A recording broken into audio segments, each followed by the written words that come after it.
So, I grew up in church, and when I was very young, my mom asked me if I believed that Jesus came to this earth, died for my sins, and God raised him from the dead.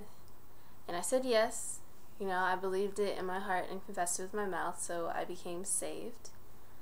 But at that age, I thought that being saved meant I had to be perfect. And as we all know, perfection is something that can't be attained in this lifetime. But I still tried to be perfect.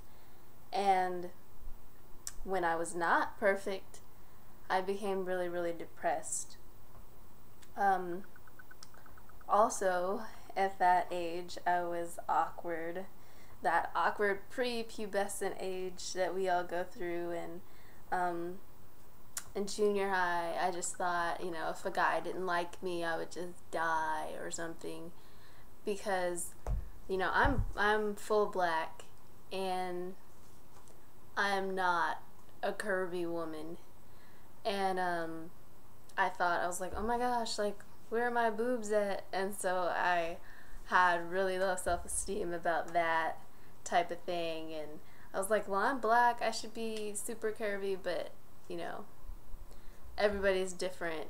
Even black women, there's no single shape. But, I didn't know that at that time.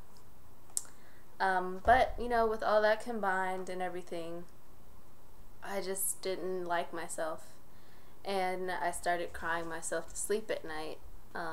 Secretly, my parents didn't know, my brother didn't know.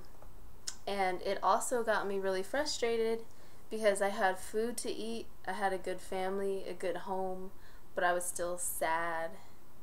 And that made me hate myself even more because one thing I cannot stand is complainers. So I felt like, because I'm sad for no reason, I'm just a complainer, so I did not like that at all. But what turned me around was my mom noticed I was kind of down, and she casually asked if I wanted to read a book called Battlefield of the Mind by Joyce Meyer.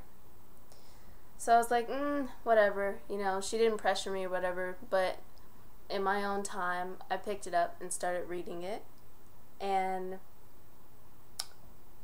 it helped me immensely because I found that I wasn't the only one dealing with these type of thoughts, that this happens, so I didn't feel just out there, and I didn't feel crazy, and I could take the steps to get the help that I needed. But the crying at night still continued until one night, supernaturally, God just spoke to my heart. I don't even know how, but I just stopped crying. I felt such a peace, and I made a promise that I would never kill myself.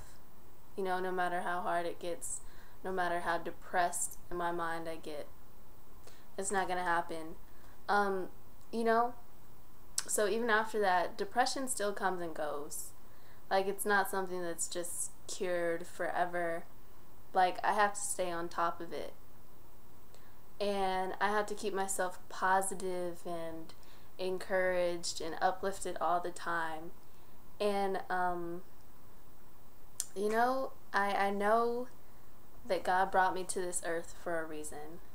I'm here for a reason, and I'm not leaving this earth until He decides to take me home.